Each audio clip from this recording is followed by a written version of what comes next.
പോലീസും MVDയും തമ്മിൽ ചന്തയടി. കേരള പോലീസിന്റെയും കേരള മോട്ടോർ വാഹന വകുപ്പിന്റെയും ചരിത്രത്തിൽ ആദ്യമായിട്ടായിരിക്കാം ഇത്തരമൊരു നാണം കെട്ട അടി നടക്കുന്നത്. എന്താണ് ഇതിന്റെ പശ്ചാത്തലം എന്ന് നമുക്ക് പരിശോധിക്കാം. കഴിഞ്ഞ ദിവസം തൃശൂർ വടക്കഞ്ചേരിയിൽ MVD അതായത് മോട്ടോർ വാഹന വെഹിക്കിൾ ടീം വാഹന പരിശോധന നടത്തുകയായിരുന്നു. നമുക്കറിയാമല്ലോ, ഹൈവേയിലും ഇടറോഡിലുമൊക്കെ ഇവർ സ്ഥിരമായി നിന്ന് വാഹന പരിശോധന നടത്തുന്നത് അവരുടെ ഉത്തരവാദിത്തമാണ്. അപ്പോൾ അക്കൂട്ടത്തിൽ വടക്കാഞ്ചേരി പോലീസ് സ്റ്റേഷനിലെ പോലീസുകാർ പെട്രോളിങ്ങിനായിട്ട് വന്നു. അസാധാരണ നടപടി എന്ന് വേണമെങ്കിൽ പറയാം. ഉടൻ തന്നെ ഈ പോലീസ് വാഹനം കൈ കാണിച്ച് നിർത്തി. മോട്ടോർ വാഹന വകുപ്പിലെ ഇൻസ്പെക്ടറായിട്ടുള്ള PV ബിജു ആണ് പോലീസിന്റെ ഈ ഒരു പെട്രോളിംഗ് വാഹനത്തെ തടഞ്ഞു നിർത്തിയത്. തടഞ്ഞു നിർത്തിയിട്ട് ഇൻഷുറൻസ് എവിടെയെന്ന് ചോദിച്ചു.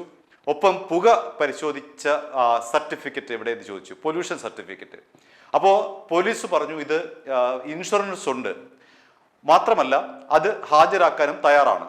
പക്ഷേ ബിജു വിട്ടില്ല. ബിജു പറഞ്ഞത് ഇൻഷുറൻസ് നിങ്ങൾക്കില്ല. രേഖാമൂലം പരിശോധിച്ചപ്പോൾ ഞങ്ങളുടെ രേഖകൾ പറയുന്നത് പ്രകാരം നിങ്ങൾക്ക് ഇൻഷുറൻസ് ഇല്ല. അതായത് പോലീസിന് ഈ വണ്ടിയിൽ പെട്രോളിംഗ് നടത്തുന്ന പോലീസ് ജീപ്പിന് ഇൻഷുറൻസ് ഇല്ല, മാത്രമല്ല പൊല്യൂഷൻ സർട്ടിഫിക്കറ്റും ഇല്ല. ഇങ്ങനെ പറഞ്ഞ് കഴിഞ്ഞ ദിവസം പിരിഞ്ഞു. അങ്ങനെ ഒരു അടിയുടെ വക്കിലെത്തി നിൽക്കുന്ന സമയത്താണ് ഇന്ന് രാവിലെ PV ബിജു പോലീസുകാർക്ക് ഒരു ഇൻഡാസ് അടിച്ചു കൊടുക്കുന്നത്. 4000 രൂപ പിഴ അടയ്ക്കണം. എന്തിന്? ഇൻഷുറൻസ് അടയ്ക്കാത്തതിൻ്റെ പേരിൽ, ഇൻഷുറൻസ് ഇല്ലാത്തതിൻ്റെ പേരിൽ. പോലീസ് അവിടെ കൊണ്ട് നിന്നില്ല. വടക്കാഞ്ചേരി പോലീസ് പറഞ്ഞത് നിങ്ങൾ പറയുന്നതല്ല ശരി, ഞങ്ങളുടെ കയ്യിൽ ഇൻഷുറൻസ് ഉണ്ട്. അങ്ങനെ പോലീസ് ഈ ഇൻഷുറൻസ് രേഖ പുറത്തുവിട്ടു. ഇതോടെ ആകെ ആശയക്കുഴപ്പമായി. MVD പറയുന്നതാണോ ശരി അതോ പോലീസ് പറയുന്നതാണോ ശരി എന്നുള്ള ആശയക്കുഴപ്പത്തിലെത്തി. തുടർന്ന് രണ്ടുപേരും തമ്മിൽ തർക്കം രൂക്ഷമായി.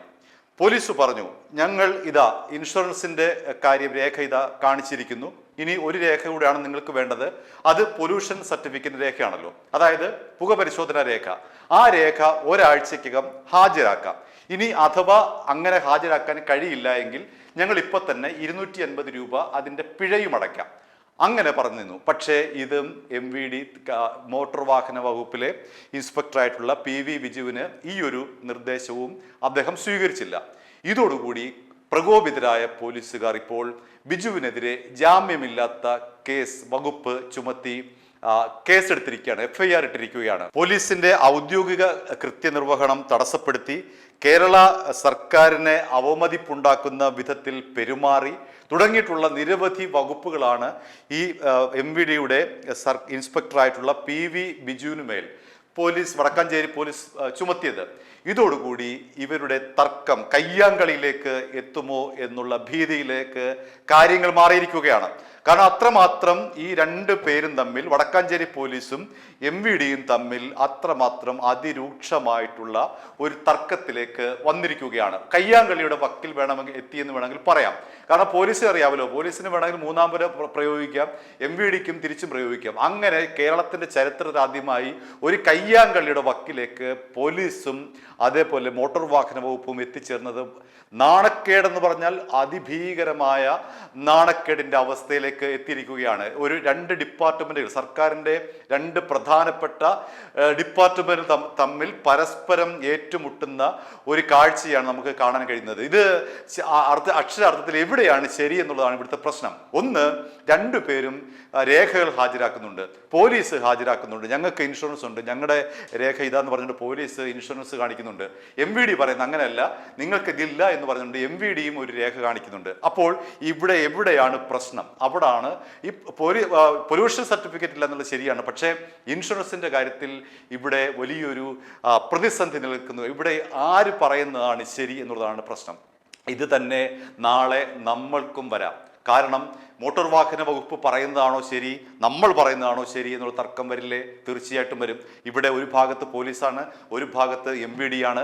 നാളെ നമ്മുടെ വാഹനം ഈ പറഞ്ഞ പോലെ MVD തടഞ്ഞു നിർത്തി, വടക്കാഞ്ചേരി പോലീസിന്റെ ജീപ്പ് തടഞ്ഞു നിർത്തി പരിശോധിച്ചതുപോലെ നമ്മുടെ വാഹനം പരിശോധിക്കുമ്പോൾ അവർ പറയും ഇൻഷുറൻസ് ഇല്ല എന്ന് പറയുമ്പോൾ നമ്മൾ പറയും ഇൻഷുറൻസ് ഉണ്ട് എന്ന് പറയും. അപ്പോൾ ഇത് എവിടെയാണ് പ്രശ്നം എന്നുള്ളത് ഒരു വലിയ വിഷയമായി മാറിയിരിക്കുകയാണ്. ഇതൊരു പൊതു പ്രശ്നമാണ്. കാരണം ഇത് ഇങ്ങനെ ഒരു പ്രശ്നമുണ്ടായത് MVD ഒരു പ്രാദേശിക തലത്തിൽ നമുക്ക് ഒതുക്കാൻ കഴിയില്ല. വടക്കാഞ്ചേരിയിൽ മാത്രമായിട്ട് ഒതുക്കാൻ കഴിയുന്ന ഒരു വിഷയമല്ല ഇത് കേരളത്തിലെ മുഴുവൻ പൗരന്മാരെയും ബാധിക്കുന്ന ഒരു വിഷയമാണ്. ഇപ്പോൾ വടക്കാഞ്ചേരി പോലീസ് അനുഭവിക്കുന്നത് പോലെ നാളെ നമ്മൾ സാധാരണ പൗരന്മാർ ഇത്തരത്തിൽ അനുഭവിക്കില്ല എന്നുള്ള ഉറപ്പ് എന്താണ് ഈ രേഖകൾ തമ്മിലുള്ള പ്രധാനപ്പെട്ട വ്യത്യാസം? എവിടെയാണ് ഇവർക്ക് തെറ്റുന്നത്? പോലീസ് പറയുന്നു ഞങ്ങൾ പറയുന്നതാണ് ശരി, ഞങ്ങളുടെ രേഖയാണ് ശരി. MVD പറയുന്നു ഞങ്ങളുടെ രേഖയാണ് ശരി. ഇതേ ക്രൈസിസ് തന്നെ നമ്മളിലേക്ക് ഇവർ അടിച്ചേൽപ്പിക്കുമ്പോൾ എവിടെയാണ് പിഴവ് എന്നറിയാതെ കുഴങ്ങും. പോലീസ് സേനയായിട്ട് പോലും പ്രശ്നം, അതായത് ലോ ആൻഡ് ഓർഡർ നടപ്പിലാക്കേണ്ട പോലീസായിട്ട് പോലും ഇത്രയും പ്രശ്നം വരുമ്പോൾ, ഇതൊരു സാധാരണക്കാരന് മേൽ വരുമ്പോൾ അയാൾ എങ്ങനെയാണ് ഇത് തെളിയിക്കുന്നത്? എൻ്റെ ഇൻഷുറൻസ് എൻ്റെ ഉണ്ട് എന്നൊരു സാധാരണ പൗരൻ MVDയോട് പറയുകയാണ്. MVD പറയുന്നു ഇല്ല, നിങ്ങളുടെ ഇൻഷുറൻസ് അല്ല ശരി, നിങ്ങളുടെ കയ്യിൽ ഇൻഷുറൻസ് ഇല്ല, ഞങ്ങളുടെ കയ്യിലുള്ള രേഖകൾ അനുസരിച്ച് നിങ്ങൾക്ക് ഇൻഷുറൻസ് ഇല്ല എന്ന് പറയുമ്പോൾ എന്തൊരു ഒരു വ്യവഹാരത്തിൻ്റെതായിട്ടുള്ള ഒരു അന്തരീക്ഷം അവിടെ രൂപപ്പെടുകയാണ്. അതെങ്ങനെ സംഭവിക്കുന്നു? എവിടെയാണ് പിഴവ് എന്ന് എങ്ങനെ കണ്ടെത്താൻ കഴിയും? പോലീസിന് പോലും കണ്ടെത്താൻ കഴിയുന്നില്ല ഇവിടെ. പിന്നെ എങ്ങനെയാണ് നമ്മൾ സാധാരണ പൗരന്റെ മേൽ ഇവർ കുതിര കയറുമ്പോൾ നമ്മൾ എങ്ങനെയാണ് തെളിയിക്കുന്നത്? നമുക്ക് ഇൻഷുറൻസ് ഉണ്ട്, നമ്മൾ തുക അടച്ചതാണ്, നമ്മുടെ ഇൻഷുറൻസിന് സർട്ടിഫിക്കറ്റ് ഉണ്ട്. പക്ഷേ MVDക്കാരൻ തർക്കിക്കുന്നു, അങ്ങനെയല്ല, നിങ്ങൾക്കെതിരെ കേസെടുക്കാൻ പോകുന്നു, ഞങ്ങളുടെ കയ്യിലുള്ള രേഖ അനുസരിച്ച് നിങ്ങൾക്ക് ഇൻഷുറൻസ് ഇല്ല എന്ന് പറഞ്ഞാൽ നമ്മൾ സാധാരണക്കാരൻ എന്ത് ചെയ്യും? വടക്കാഞ്ചേരി പോലീസുകാർ കിടന്ന് വട്ടം കറങ്ങുന്നത് പോലെ നമ്മൾ കറങ്ങില്ലേ? അപ്പോൾ എവിടെയാണ് യഥാർത്ഥ പ്രശ്നം എന്ന് കണ്ടെത്തുകയാണ് ഇവിടുത്തെ പോംവഴി. പക്ഷെ അതിന് ഈ രണ്ടു പേർക്കും കഴിയുന്നില്ല. ഒന്ന് ആലോചിച്ച് നോക്കുക, പോലീസുകാർക്ക് അന്വേഷിക്കാനുള്ള അധികാരമുള്ള ഒരു സേനയാണ് കേരള പോലീസ്. ആ പോലീസിന് പോലും ഇതിൽ കൃത്യത വരുത്താൻ കഴിയുന്നില്ല എന്ന് വരുമ്പോൾ ഒരു സാധാരണക്കാരൻ്റെ മേലാണ് ഇങ്ങനെ വരുന്നതെങ്കിൽ അയാൾ എന്തു ചെയ്യും എന്ന് നമ്മൾ ആലോചിക്കേണ്ടതാണ്. ഇത് നമ്മുടെ വലിയൊരു വിഷയമാണ്. ഇത് മോട്ടോർ വാഹന വകുപ്പും ഈ പോലീസ് തമ്മിലുള്ള ഒരു ഈഗോ ക്ലാഷ് എന്ന നിലയിലേക്ക് ചുരുക്കാതെ ഇതിനെ നമ്മൾ ഭാവിയിൽ നമ്മൾ ഉത്കണ്ഠയോടുകൂടി കാണേണ്ടുന്ന ഒരു വിഷയമാണ്. നാളെ ഇത് നമ്മൾക്ക് സംഭവിച്ചാൽ ആരോട് പോയി പരാതിപ്പെടും? ആരാണ് നമ്മുടെ പ്രശ്നം പരിഹരിക്കാനുള്ളത് എന്നുള്ളതാണ് ഏറ്റവും പ്രധാനമായി ഉയരുന്ന ചോദ്യം. i2i News, an eye for truth. i2i News subscribe ചെയ്തിട്ടില്ലാത്തവർ ഇപ്പോൾ തന്നെ സബ്സ്ക്രൈബ് ചെയ്യുക. നോട്ടിഫിക്കേഷൻ ലഭിക്കുവാൻ ബെൽ ബട്ടണും അമർത്തുക.